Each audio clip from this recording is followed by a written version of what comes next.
¿Qué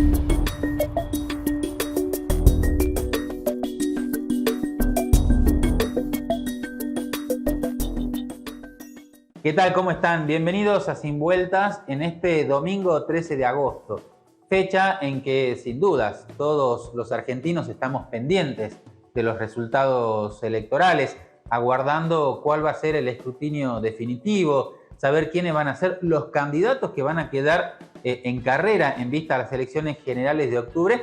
Y allí están todos los medios de comunicación, todos los periodistas, mucha o gran parte de la ciudadanía pendiente.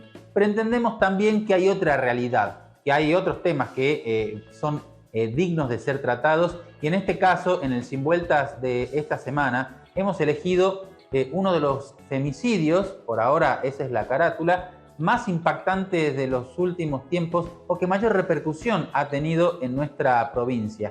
Hablamos de este caso ocurrido en este barrio privado El Tipal, ocurrido hace ya alrededor de 7-10 días aproximadamente, donde ya hay muchas cosas resueltas. Sin dudas ha generado muchísima conmoción, la gente se pregunta el por qué fue, cuál fue la mecánica, la quiso matar, no la quiso matar, qué van a pasar con esas tres criaturas, niños que han perdido su madre y cuyo padre sin dudas va a pasar un largo tiempo en la cárcel. Bueno, muchas aristas, por eso hemos elegido este tema, vamos a hablar con especialistas desde el ámbito de la justicia, desde el ámbito de las organizaciones sociales involucradas con este tema y también desde el ámbito del Poder Ejecutivo, que en definitiva es un abordaje que se debe hacer desde todos estos puntos de vista en una problemática que no encuentra solución y que sigue teniendo asalta dentro de los peores indicadores, como son los femicidios. Pero ya nos ponemos rápidamente a hacer una cronología de los hechos.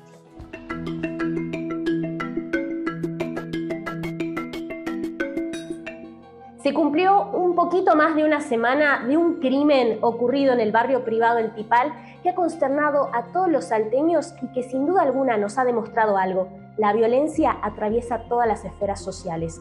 Lo cierto es que este viernes pasado, José Figueroa, el único acusado del femicidio de su mujer, Mercedes, de 36 años, declaró en una audiencia multipropósito.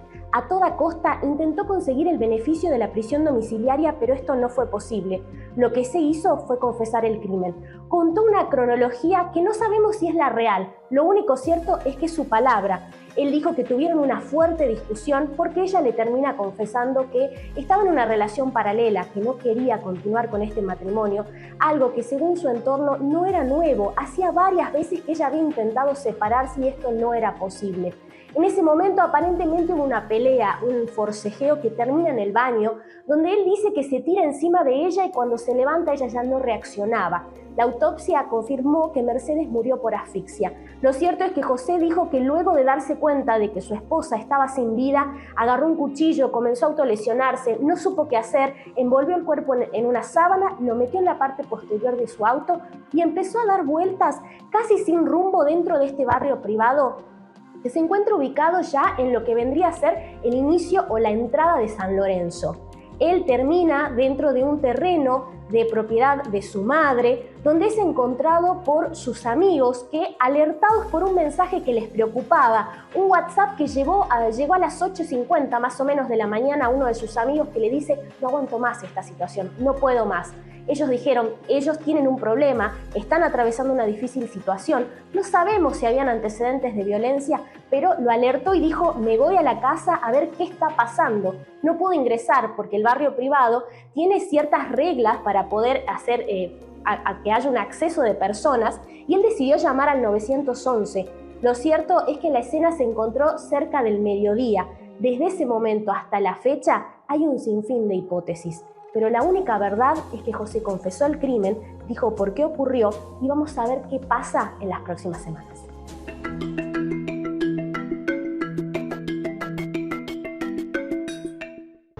El imputado solicitó declarar en esa misma audiencia.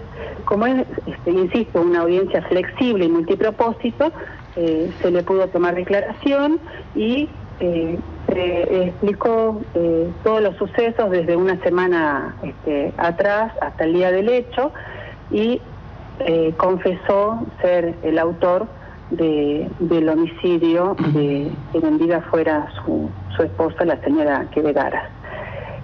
Posteriormente, luego de esta declaración, habiendo escuchado a las partes y conforme lo habilita la normativa, resolví, en primer lugar, imponiendo la prisión preventiva en el entendimiento de que la sustitución por un arresto domiciliario no iba a ser suficiente para garantizar los fines del proceso, para garantizar la investigación, para evitar el peligro de fuga.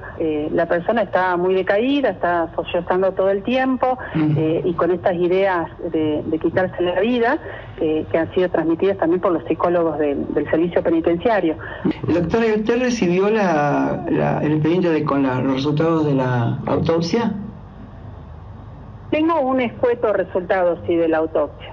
Sí. Y coincide con lo que manifestó hoy Figueroa en la audiencia de cómo fue el momento en que él la da como que ya no tenía vida la chica.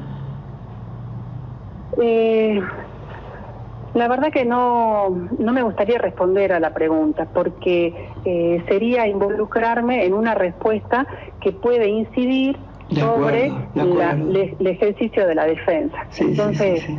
Sinceramente, ese extremo no puedo responder. De acuerdo, doctor. La última pregunta. Puedo decir, sí. Perdón, que la mecánica del fallecimiento ha sido por ahorcamiento y por asfixia de la señorita Quevedara.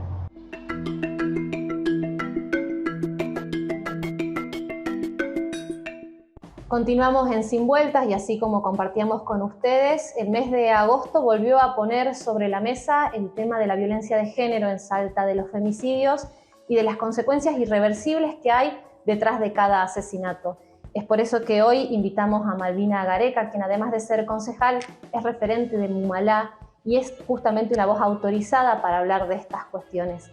Malvina, además de darte la bienvenida por un tema obviamente muy sensible, saber de primera mano cuál es tu opinión o cómo describís, cómo considerás que se encuentra la problemática de violencia de género hoy por hoy en Salta.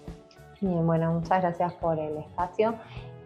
Bueno, sí, una problemática que lamentablemente tiene cifras altas, ¿no? Para nuestra provincia. Estamos hablando de que tenemos 9 casos de femicidio, de los cuales son 8 casos de femicidios directos y un caso de femicidio vinculado, ¿sí? De un menor de edad. Y tenemos además intentos de femicidios que también son, ¿no? Aproximadamente 8 o 9 casos de intentos de femicidios. Es decir, tenemos cifras que sabemos que es una provincia que por lo general desde hace muchísimo tiempo tenemos una alta cuota de violencia y entendiendo y creemos, ¿no? Quienes venimos ya haciendo un seguimiento acerca de todos estos casos que tiene que ver con la gran cuota de cultura machista que tenemos en la provincia y en el norte, entonces es algo que caracteriza lamentablemente, ¿no? Y bueno, hemos tenido ahora hace muy poquito un caso de femicidio, el caso de Mercedes, y bueno, que se suma a este registro, en donde además hay que decir que tenemos una tendencia, ¿no? En donde la mayoría de los casos de femicidio se da en las mujeres que son víctimas de parte de sus parejas o exparejas, ¿no? Más del 70% de los casos de femicidio que tenemos registrados en Salta hasta el momento son cometidos por parte de parejas o exparejas y se dan mayormente también dentro del domicilio, ¿no? De alguno de los dos o bueno, si estaban conviviendo, con lo cual, bueno, estas estadísticas, digamos, son las que tenemos al día de hoy en Salta. Y bueno, y que es lamentable, ¿no? Que es lamentable cuando vemos los casos de por qué se dan estos casos de femicidios y la mayoría se dan por casos en donde hay celos de por medio, ¿no? Toda una mirada de posesión que hay sobre la pareja, ¿no? En donde muchos hombres no aceptan que ya no quieren estar estas mujeres con ellos, ¿no? Y es muy lamentable que no piensen en lo que pasa después, que son justamente todos estos hijos, estos niños que quedan sin su familia. Vos me corregirás, pero en el año 2015 o en el año 2017 Salta declara la emergencia por la violencia de género. ¿Qué pasó desde entonces, pensando un poco en lo que pudimos avanzar, pero también en estas cosas que quedan como deuda para trabajar sobre la problemática? Bueno, se avanzaron en diversos organismos, ¿no? Que se han creado a partir de lo que ha sido la declaración de emergencia provincial, con juzgados especializados, con fiscalías especializadas en violencia de género, con un observatorio que lleva adelante un registro, ¿no? Y todo lo que tiene que ver con estadísticas para las políticas públicas.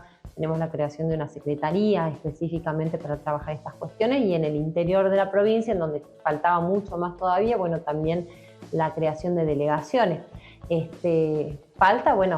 Sigue faltando cosas, por supuesto, porque la cantidad de casos que tenemos, ¿no?, son muchísimos, y el recurso humano que se necesita siempre quedamos como cortos, digamos, ¿no?, por el recurso humano y el recurso económico también, por supuesto. Con algo que es fundamental, la asistencia es muy personalizada también. Vos necesitas psicólogas, muchísimas, necesitas asesoramientos gratuitos, porque hay muchas mujeres que no pueden acceder a una abogada, no pueden acceder a ese asesoramiento necesario, muchas que no se animan a denunciar. Es muy bajo todavía la cantidad de denuncias que hay en función de la cantidad de femicidios que tenemos. Eso te iba a consultar, porque el femicidio en definitiva es como la máxima expresión, ¿no?, de la violencia. Y acá se hablaba de pronto si Mercedes había confesado entre el grupo familiar si sufría o no violencia, si la denunciaba o no. En materia de denuncia, ¿se está denunciando más o nuevamente estamos en un terreno donde hay muchas trabas? Mira, se denuncia un poco más que antes, pero no llega a ser, digamos, o sea, no tenés, no sé, en un 20, 25% quizás de los casos de femicidios que tuvimos, había una denuncia previa, pero en el resto no lo hay. O sea, vos tenés más del 70% de mujeres que no denunciaron. Quizás también porque muchas veces se subestima, ¿no?, al agresor. Muchas veces creemos que no va a pasar algo más, ¿no? Y esto también tiene que ver con lo que falta para que aprendamos como sociedad en estar atentos a esos signos de violencia que ya existen, ¿no?, a estos signos de violencia que siempre empiezan siendo psicológicos. O sea, la violencia física y ese femicidio llega previamente con todas unas situaciones de violencia psicológicas, violencias económicas que han vivido en su casa, el maltrato que hace que esa mujer siga estando ahí. Cuando el hombre no la puede dominar ya de manera psicológica, cuando ya no puede, digamos, amedrentarla de esa manera, pasa a una segunda instancia o una última instancia, que termina siendo el femicidio, por supuesto, previamente tener todos unos círculos, ¿no?, de violencias previas. Entonces se subestima la violencia psicológica, y cuando muchas veces vas a hacer una denuncia por violencia psicológica, y bueno, muchas veces no se toman las medidas necesarias porque dicen, bueno, no va a pasar nada, es solamente esto, te golpeó, no te golpeó, cuánto te golpeó, digamos. Entonces creo que hay que trabajar mucho todavía. Nosotros tenemos vigente la ley Micaela, y es algo que se tiene que hacer no solamente una vez, ¿no? Nosotros necesitamos que estas capacitaciones sean constantes, y sobre todo que se tome conciencia y que podamos tener esa mirada, ¿no?, esa perspectiva de género para saber cuando estamos ante casos que realmente requieren de una mayor celeridad en los casos, de poder decir, esta mujer está realmente en una situación complicada, y para que la sociedad en general pueda ver eso, porque muchas veces las familias tampoco estamos preparadas para saber cuando un familiar, una amiga, lo que fuera, está en peligro, ¿no? Entonces creo que, bueno, hay que seguir capacitando, hay que seguir charlando de estos temas con seriedad, ¿no?, para poder justamente tener una sociedad atenta y que podamos salir de esas relaciones antes. Cuando hay violencia psicológica ya es un gran motivo para irse de una relación así, ¿no? Pero bueno, cuesta, no es fácil, entonces la educación va a ser fundamental también, cómo se trabaja esto en las escuelas, ¿no?, en las familias. La insistencia en que trabajemos desde la educación sexual integral tiene que ver con esto, porque es un contenido que está atravesando la educación sexual integral, entonces creo que hay mucho para hacer en eso. Bueno, Malvina, creo que resumimos lo más importante y muchas cuestiones para reflexionar como sociedad y, bueno, en tu caso también como concejal.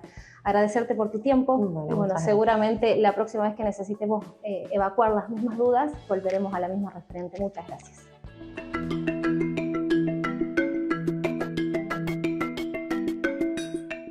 Los soñamos, los construimos y hoy son una realidad. Desde 2019 proyectamos 57 nuevos edificios escolares. Finalizamos 22, 20 se encuentran en ejecución y 15 próximos a realizarse. Siempre por vos, siempre por Salta. Gustavo Gobernador. La nueva bacon cheddar McMelt tiene muchísimo cheddar. Está chequeado. Sí, está mal. ¿Me das un cachito? Nueva bacon cheddar McMelt de McDonald's tiene muchísimo cheddar. Charlotte Chantal. Esto es cheddar champagne. ¿Sos inquilino? ¿Pagás expensas y no sabés qué estás pagando? ¿Las condiciones de contrato son abusivas? ¿Sos propietario y necesitas herramientas para alquilar sin intermediarios? Acércate a la primera Defensoría de Inquilinos de la ciudad en San Martín y Buenos Aires, de lunes a viernes, de 15 a 17 horas. También atendemos en SIX, nidos y delegaciones municipales. Brindamos asesoramiento jurídico para frenar abusos y se dispondrán conciliaciones gratuitas. Solicita turno o más información en www.municipalidadsalta.gov.ar/inquilinos. Municipalidad de Salta. Betina Romero, Intendenta.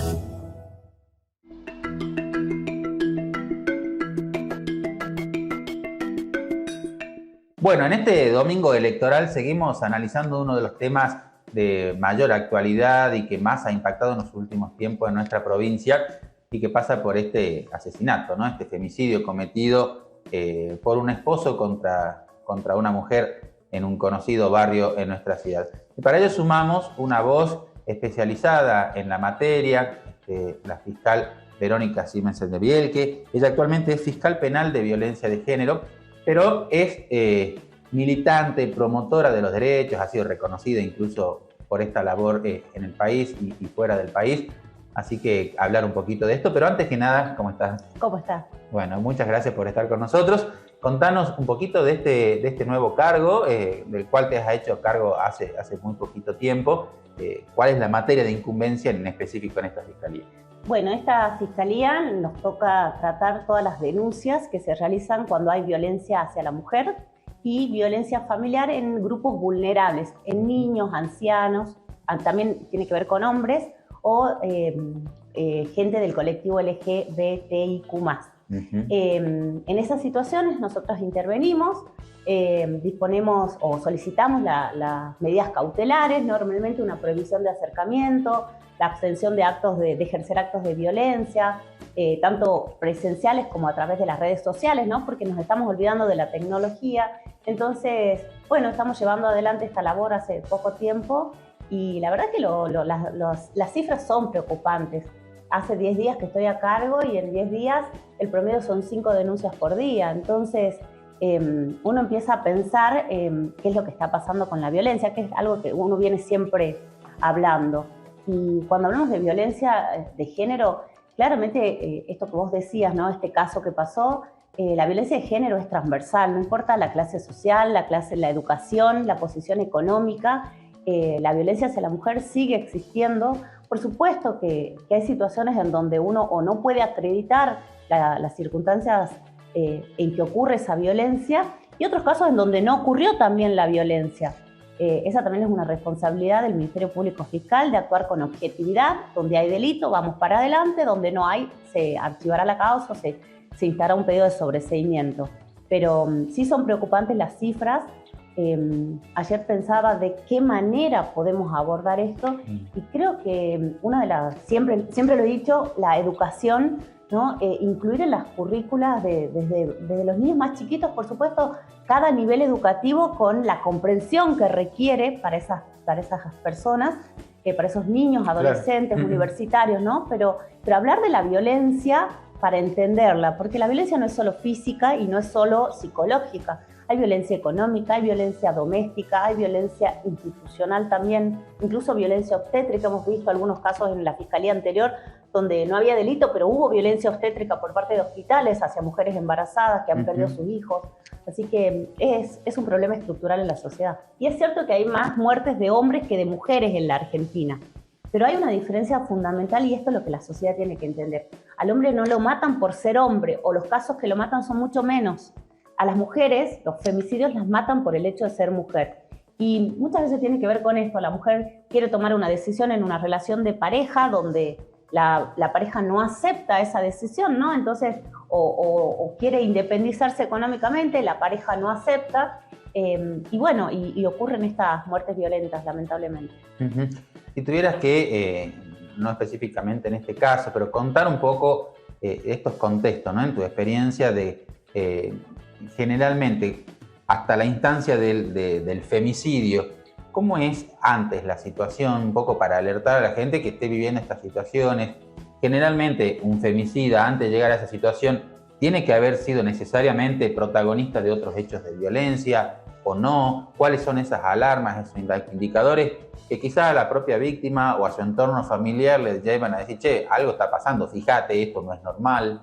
Sí, muchas veces hay dos situaciones. Hay casos en donde el femicida comete este asesinato sin que haya denuncias previas, pero hay situaciones de violencia. ¿Qué sucede con el círculo de la violencia en materia de género? Muchas veces existe violencia, viene el pedido de perdón, viene el pedido de reconciliación y vuelve el círculo, por eso se llama el círculo de violencia. Entonces, muchas veces hay mujeres que no se animan a denunciar por los hijos, fundamentalmente es donde uno observa más. No, me enojé, pero quiero que salga porque no tengo quien me ayude con los chicos. Y otras veces el femicida actúa sin o actúa existiendo denuncias previas donde hay órdenes judiciales y no se cumplen. Pero lo importante es esto que vos decías, ¿no? Las pautas de alarma. En primer lugar, evitar o estar atentos a las manifestaciones. La primera violencia para mí es la violencia psicológica, es la verbal, ¿no? Por ahí expresiones denigrantes. Es casi una condición necesaria, que siempre ocurre, digamos. Primero hay violencia verbal o psicológica. Sí, en general ocurre esta violencia psicológica, uno empieza en una discusión, después pasa a la violencia física, puede haber violencia sexual también, y después cuando la mujer en general toma la decisión de separarse o de romper esa relación, viene la violencia económica, ¿no? Es un círculo. El castigo vendría a ser. El castigo, no te doy alimentos, no busco a los chicos, y en realidad la violencia no solamente es hacia los niños también, sino también hacia la mujer. Pero hay pautas de alarma en la sociedad. A veces lo que yo entiendo es que la violencia está naturalizada, ¿no? Y vuelvo a decir, esto no es responsabilidad solo de los hombres, esto también es responsabilidad de las mujeres. Los seres humanos nacemos de mujeres. También es responsabilidad de las mujeres de construirnos en esta cultura patriarcal, ¿no? De que el hombre tiene que llegar y la mesa tiene que estar servida, a pesar que la mujer trabaja exactamente igual. Algo fundamental en el cuidado de los hijos, por suerte las generaciones más nuevas tienen esa responsabilidad parental compartida. Un poco más compartida. Es que es fundamental para un niño la presencia del padre, por más que uno esté separado y que el padre asuma responsabilidades de no es solo un fin de semana, sino en la educación, en la escuela, ¿no? en acompañarlo a actividades recreativas. Creo que eso va a ayudar también un montón, ¿no? Bueno. Las mujeres también tenemos esa responsabilidad de generar ese vínculo de los hijos con los padres, totalmente. Bueno, muchas gracias por compartir tu experiencia, tu conocimiento, y bueno, ojalá que logremos en Salta bajar esta estadística que nos ubican en un ranking poco deseado, ¿no? Así es, siempre entre el 4º y 5º puesto, lamentablemente. Bueno, seguimos en Sin Vueltas.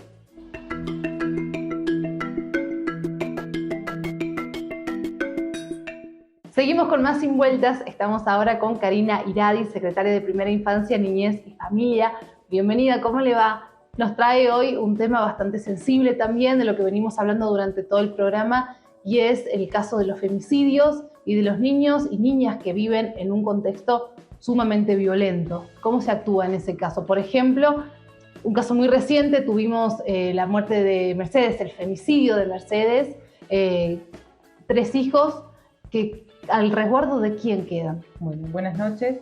La verdad que la Secretaría interviene en todos los casos en el que existe vulneración de derechos, ¿no?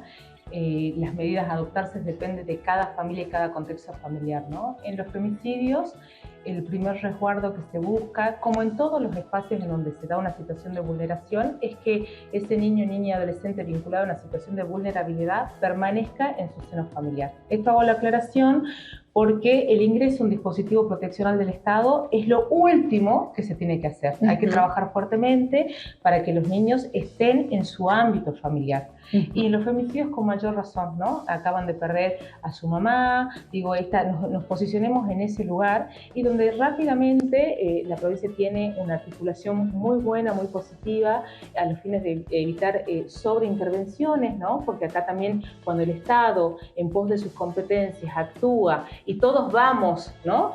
a esa familia que ya está golpeada por la situación puntual, también estamos vulnerando. Entonces acá se activa un protocolo, es específicamente el programa de asistencia a víctimas de delitos graves de la Secretaría de Justicia el que asume asume los casos de femicidio en función de su competencia. Y cuando hay niños nos dan la inmediata intervención, pero las primeras articulaciones las hacemos a través de este programa. Esto ya viene así aceitado. En muchos casos las familias son las que cobijan a los niños que también son víctimas, ¿no? Secundarias de un femicidio. En otros casos, cuando no hay familia, porque sí nos ha sucedido esta situación, ingresan a un dispositivo proteccional, ¿no? La verdad que cuando hay familia, bueno, se te explica todo un procedimiento, porque también es o la adopción de una medida de protección excepcional o para ingreso a dispositivo o para que queden con un familiar, pero en donde la justicia también monitorea. Claro. Esto lo digo porque hay que tramitar, digamos, la figura jurídica correspondiente, porque los representantes ya legales, la mamá porque está fallecida y el papá en su caso, porque en muchos casos ha sido el que ha cometido el femicidio, está privado de libertad, sí. Los niños necesitan un representante legal. Entonces se realiza el procedimiento para que tengan ese representante a través de una guarda o a través de una tutela, ¿no? Pero esto es judicial ya. La Secretaría interviene en todo el abordaje previo. Durante este último tiempo han tenido muchos casos de estos, han tenido que actuar en varias ocasiones. Bueno, este año, si mal no recuerdo, hemos tenido 3 casos vinculados a fallecimientos de mujeres por causa de femicidio, ¿no? Hace poquito, usted recuerde, fue la señora que alquilaba a una persona con problemas aparentemente problemas de salud mental, y fue víctima de un femicidio también, ¿no? Karina, muchísimas gracias. Por favor, que tenga buen día.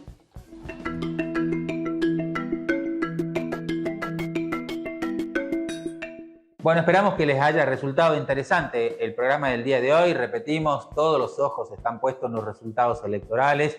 En nuestro portal www.informatesalta.com.ar puede ver al minuto lo que viene ocurriendo con las elecciones, y también en 94.7 en CNN Radio desde Buenos Aires, con toda la información al instante, desde cada búnker, desde cada sede partidaria, viendo cómo evolucionan estos resultados y ya cerca de conocer cuál es la tendencia definitiva y quiénes van a ser los candidatos para las elecciones presidenciales de octubre.